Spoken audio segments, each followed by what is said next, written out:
Hello and welcome to Chinwag. I'm Paul Giamatti. And I'm Stephen Asma. And as promised, this is your bonus wag with Mark Mothersbaugh.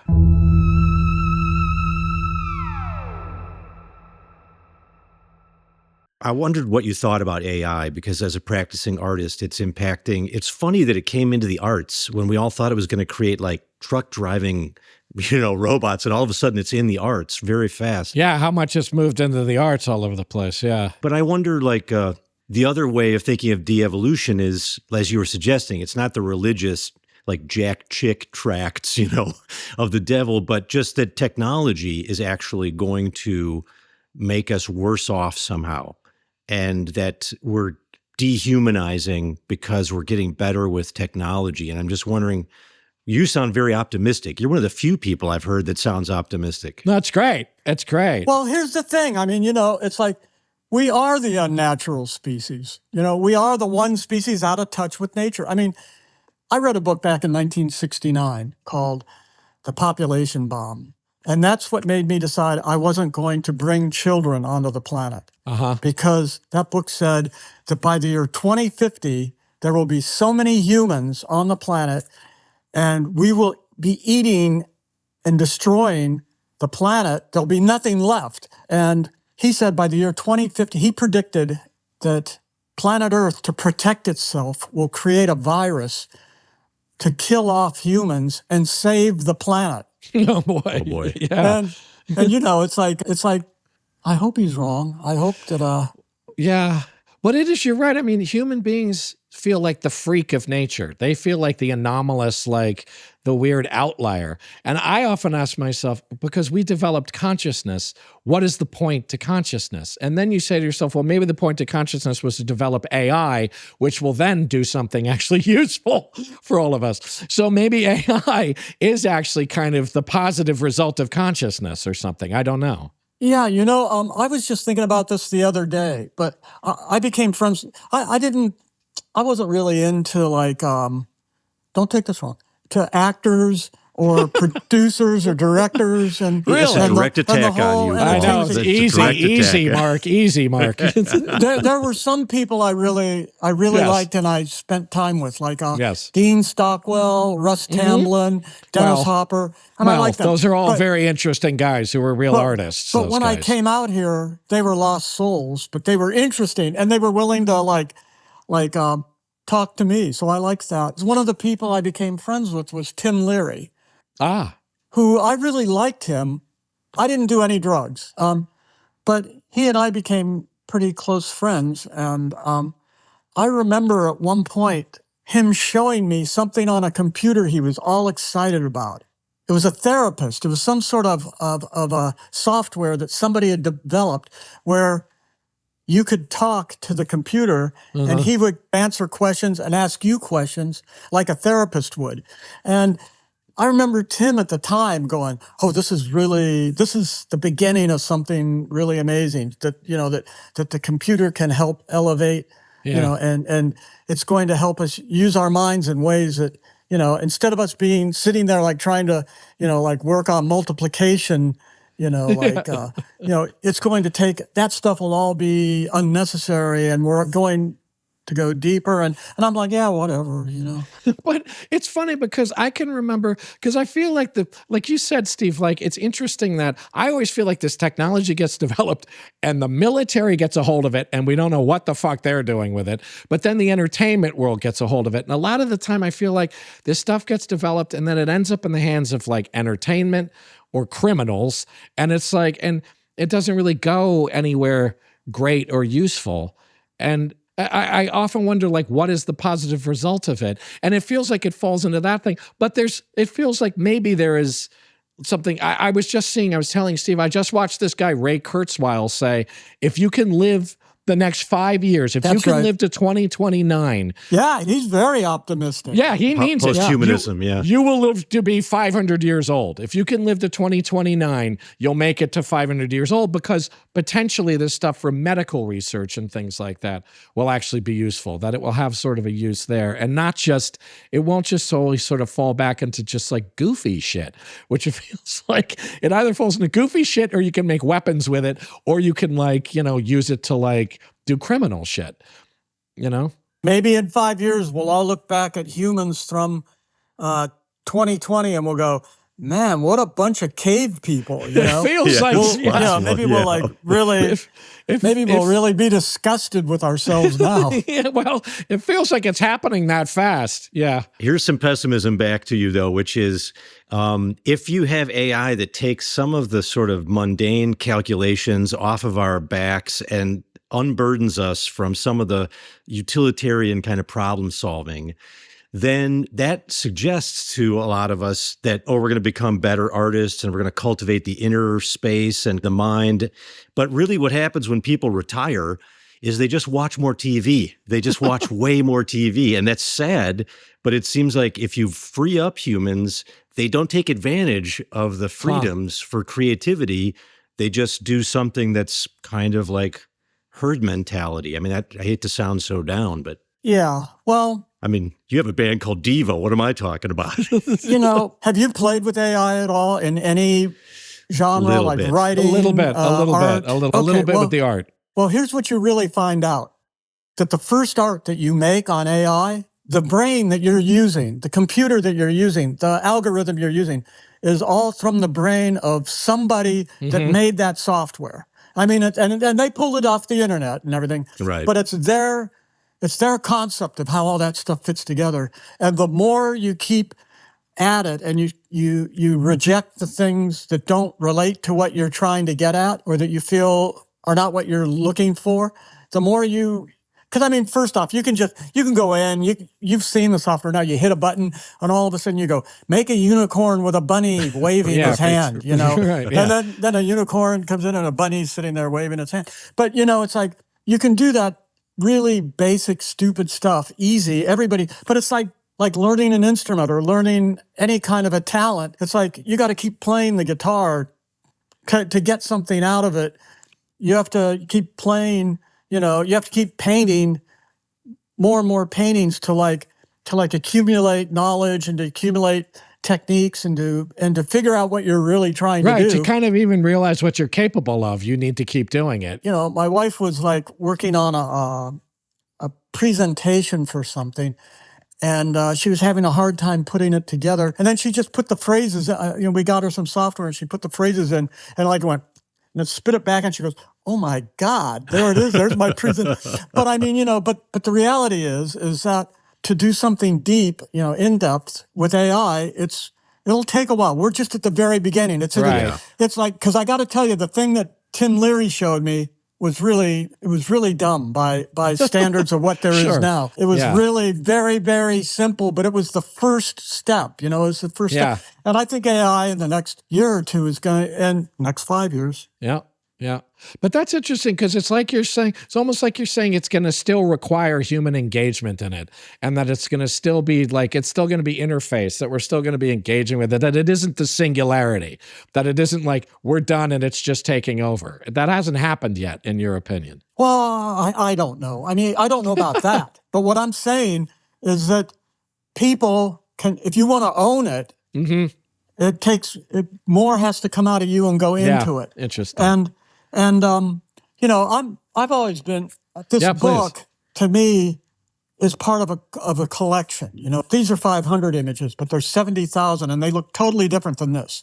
I did 800 of them that look like the ones in this book with the eyeball. And it was because of going to a Botanica and getting this protection from the evil eye that you were supposed to hang in your, you know, by the front door, you know, like to protect you from people that are, you know, the Schadenfreude, to protect you from people that just, for whatever reason, are sending evil energy your way. From the evil eye, But I was making my own collection, and I always encouraged, like, even if it was like very odd collections that I never would have thought of collecting. Like there was a drummer for DEVO. We went through a number of drummers in Spinal Tap fashion. Yeah, I was going to say,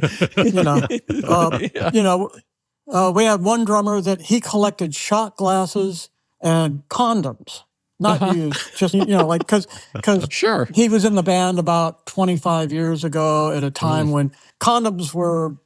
I suppose they're still all over the world. Yes, I hope so. I always encourage people doing collections, and I like it that people do collections because I think that's all going to contribute to AI. I think that's all going to contribute to everybody having their own, mine's old fashioned. It's on paper, right? But nowadays you don't need that.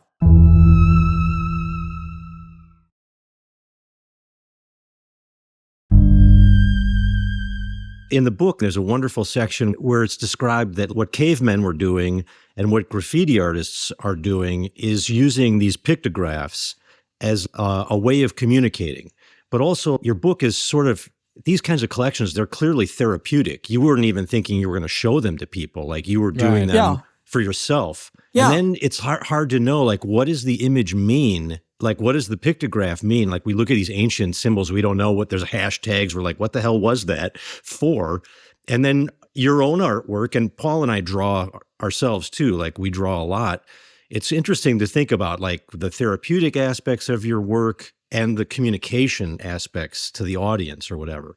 I don't know that there's a question in there, I'm just talking. No, it's nice to know that your therapeutic work actually, no, but I mean, you're like, oh, this actually communicates. The thing I did that was so private, I mean, as opposed to what you made musically, which you were intending people to consume, the thing that you made that was so private, it's nice to know that it bridges to other people and that it actually does communicate. It's really cool.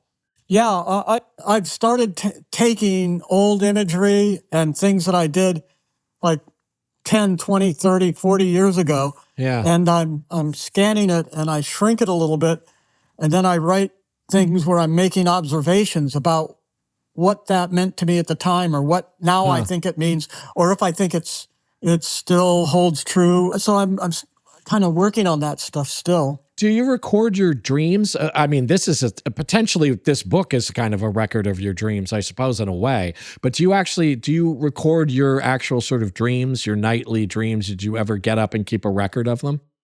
I did a better job when I was 50 than when I'm 73. But, it's like, it's 73, I'm going, oh, wait a minute. That's the whole next album for DEVO. Right.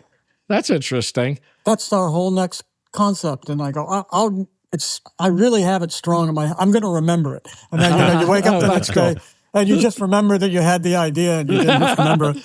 So right.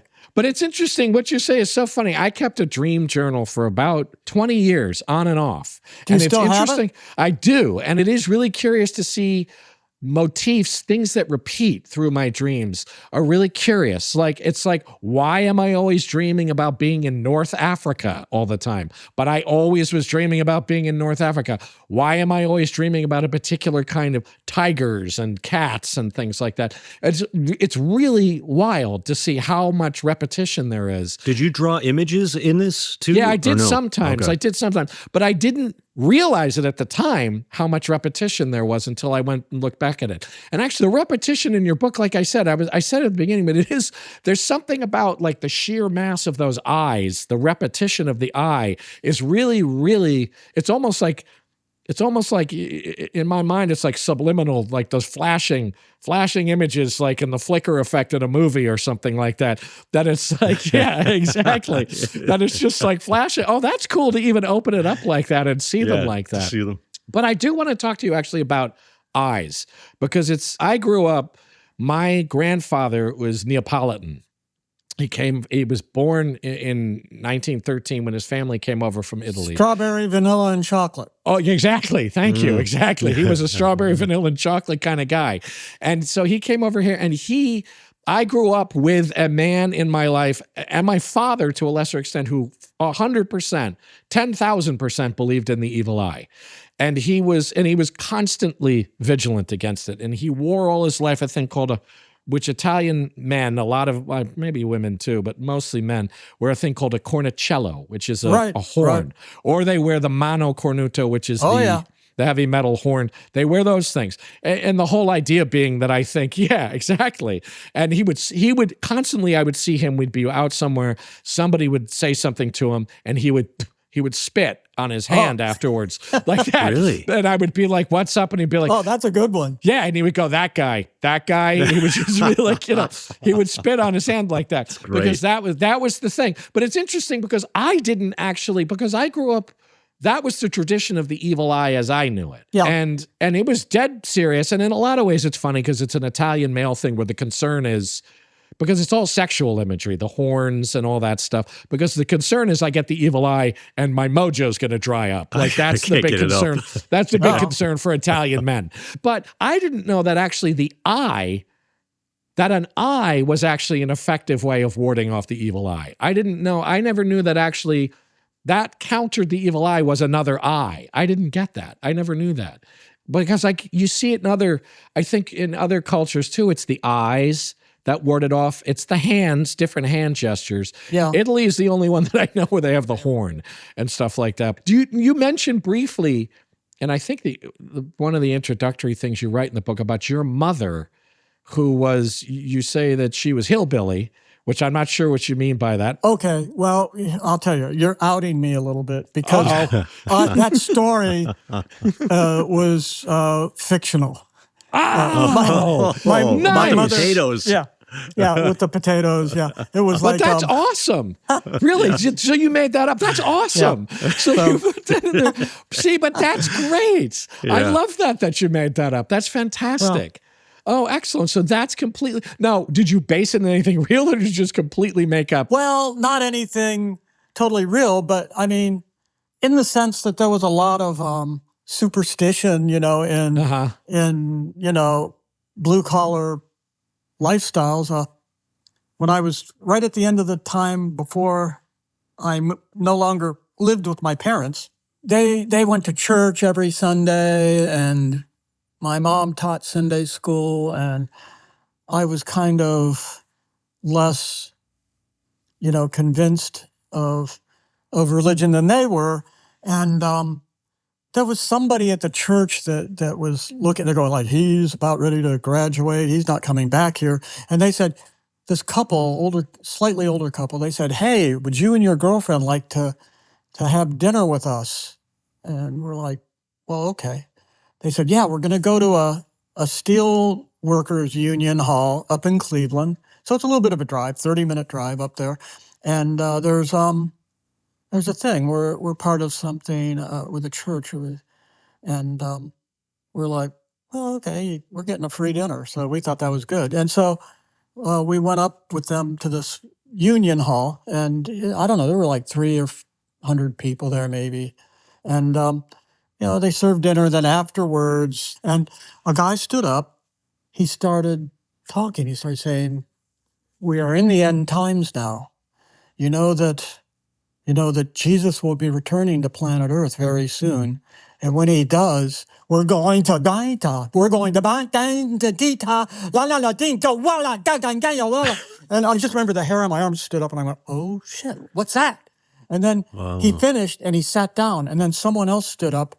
And they started interpreting what he had just said, and it was a free. Tongues. Yeah, they were speaking in tongues. It was a free gospel, and then that happened like half a dozen times before they broke us down into individual tables, and they went around to each person trying to get us all to speak in tongues. And my girlfriend was crying, and so she wouldn't do it. And then they got to me, and I just went yabba dabba doo, and. But it kind of really fascinated me, the idea of surrendering the intellect, to a spiritual side, this other part of the human. I always liked that. I found it interesting, and because I had bad vision when I was born, they didn't know I was legally blind. I went through second grade, walking to school like about. Not quite a mile, but almost a mile to school every day and home again without getting killed, and I had to cross like... Jesus Christ, really? How did you have like vague landmarks that you could recognize so you knew that what was going on, or you could sense that? Well, my whole life up to then, everything had just been blobs, you know, like of blobs of color and light and dark and movement and hearing. And then so, you know, I'd see something happening by the door of the house. I knew where the door was, but I couldn't see it. You know, I would just be I'd be in the living room and I'd hear a noise. Somebody's opened the door and you could hear a noise over there and you'd see something. And then I'd hear my grandma's voice. I'd run up and I'd get like 6 inches away from her face because it's 6 inches I could see. I had extreme myopia.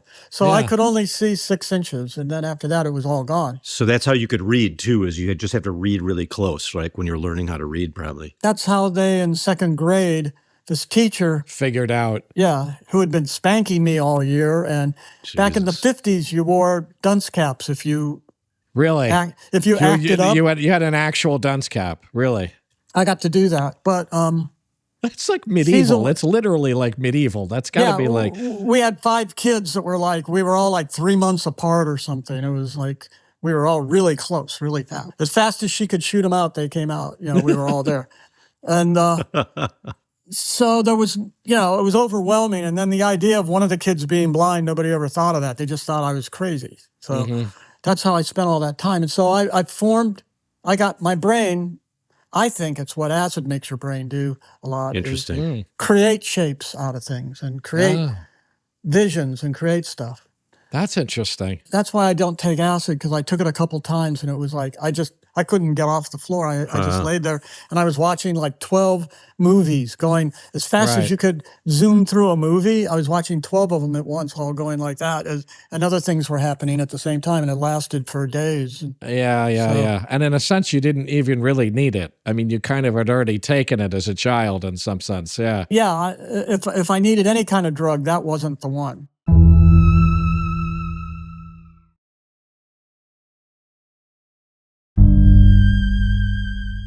Do you think it made you more creative? Like, because you have to almost meet the world, like most people have the world delivered through their eyes, but you have to go out and meet it like halfway, and you have to sort of construct your reality more if you can't see. I'm just wondering if it... Well, you know, it's the end of second grade. I've gone through first and second grade, and it's the last month before summer.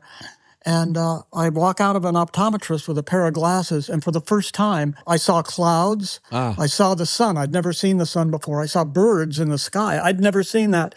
Wow. I saw the roof on houses and smoke coming out of chimneys. And I was just dumbstruck. I could not believe that all that was there, and I was so happy and excited about it that the next day I was drawing a tree in class. And this teacher that had been spanking me and like really irritated with me, because she'd say, "Okay, Mark, read the numbers on the board." And I'd go, "What's a board?" And all the kids would laugh. And then she'd go, "All right, smart kid, get in the corner." God. Or she'd go, "Go over there," and she'd hit me.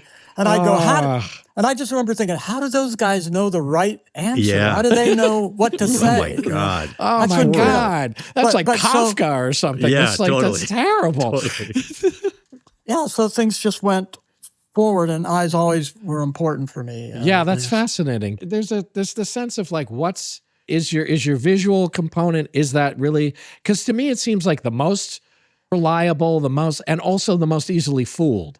Your sense of sight. Vision, it's like, it's really interesting to me. Like, what's the one you really, because I often feel like, honestly, the sense of smell is the one that really matters. Like, I have these kind of instinctual reactions to people that I have these very reliable gut instinct things about people often. And I can only figure it's probably my sense of smell, because I don't know why the fuck else I'm having. There we go. There we go. Even through the camera, I can tell that I like you, Mark. Okay. I can smell that I like you.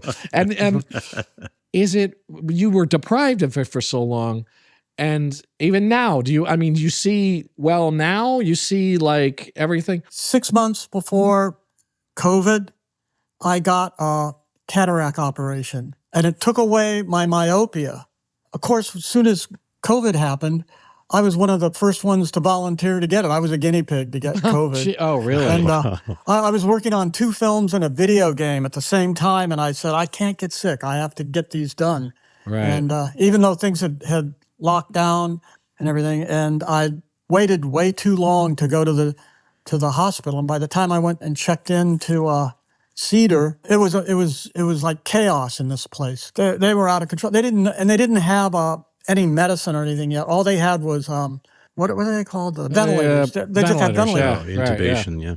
So I probably didn't need a ventilator because I have pretty strong lungs because I sang my whole life. But they gave it to me anyhow. And in the process, they were all freaked out and they were figuring them all out for the first time. And maybe it had something to do with the cataract surgery 6 months before. I don't know. But whatever they did when they hooked it up, they either hit me in the face or they put the pressure on too high and they blew up this eye right here. Oh, my God, really? And it's never come back. It sees. It's kind of ironic because out of this eye, I have 20/20 correctable vision with a lens. But this eye, it's permanently like what my eyesight was. Right. Crazy. Without glasses. And so you've gone back to the blobby color thing. Yeah. Wow. I was putting this other book together and I ran across all these eye images and I started thinking, wow, I did those about 5 years ago. I wonder if I put a curse on myself. And so I really started thinking about it before I did this book. I really kind of got into it and I just decided I didn't put a curse on myself. It was like sounds like a terrible accident. Yeah, somebody that was just panicked and was they were overwhelmed trying to take care of people. Yeah. At Cedar. God. One thing I like about the book and really your fascination is that the eye is such a culturally potent symbol. Like, there's an experiment they did where they put like a bowl full of like $1 bills on the college quad campus, and people would just go by and just take the money, and they were filming it, and then they would ask him later, and then they changed the experiment where they just drew an eye. Like just one eye, and they put it over the money, and nobody would go near the money. They were like, nope, I'm not. Oh, really? Because they just felt that it warded them off because they felt like they were being watched. Either it's like evil eye, or maybe it's the God's eye thing, God sees all morality thing, but both those things are going on with the eye symbol. It's cool. Yeah, there's a good story there. I mean, somewhere, so you can add the pyramid eyeball on the dollar bill, What's the deal with the pyramid eyeball on the dollar bill? is it like a Masonic thing? Is it also like, because in terms of the evil eye, is it like warding off evil mojo from the Department of the Treasury, or is it like putting putting the hex on the rest of the world? Like how's it functioning as an eye on the money? Yeah. Is it fucking over everybody else, or is it protecting us from getting fucked over? I can't tell. Or what is it? I'm not going to tell you my take on it. Why not? Because there's a guy that wrote one of the introductions for me for this book. Yes. It was like Ian Savonius. Yeah.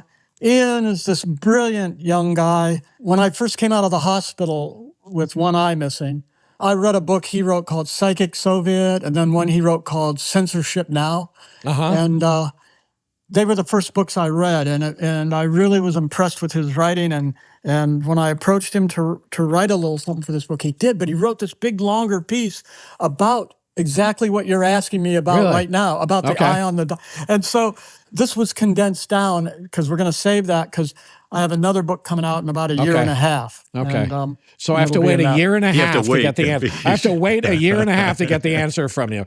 Okay, well, that's good. If we're all still here. Yeah.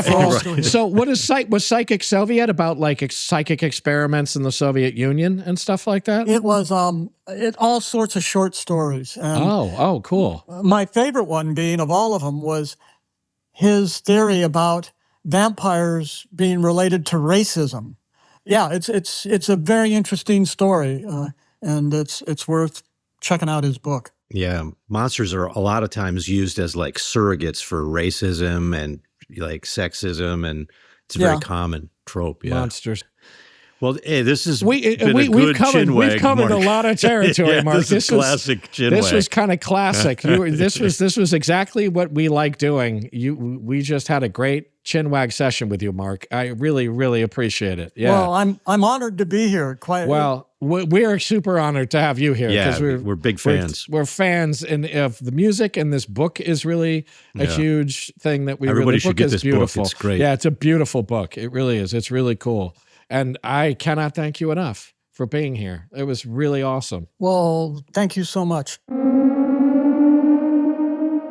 I love that he's a dude who read technical manuals as a kid, and that he was that really kind of guy, awesome. Which makes perfect sense. That I love people like that, and a guy who is still so connected to popular culture now, but knew great figures, towering figures of the past of popular culture and all kinds of culture. I mean, what amazing. I just love people like that. The kind of that sort of obsessive attention to detail and sequencing. Yeah.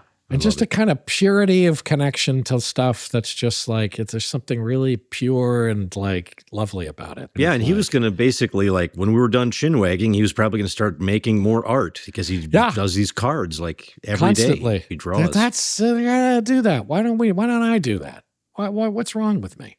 I don't know, man. Get yourself together and be more like Mark Mothersbaugh. There we go. Be more. Everybody should be more like Mark Mothersbaugh. All right, well, see you on the other side, waggers. We hope you had fun. We'll meet you here again next week. Wag on, weirdos.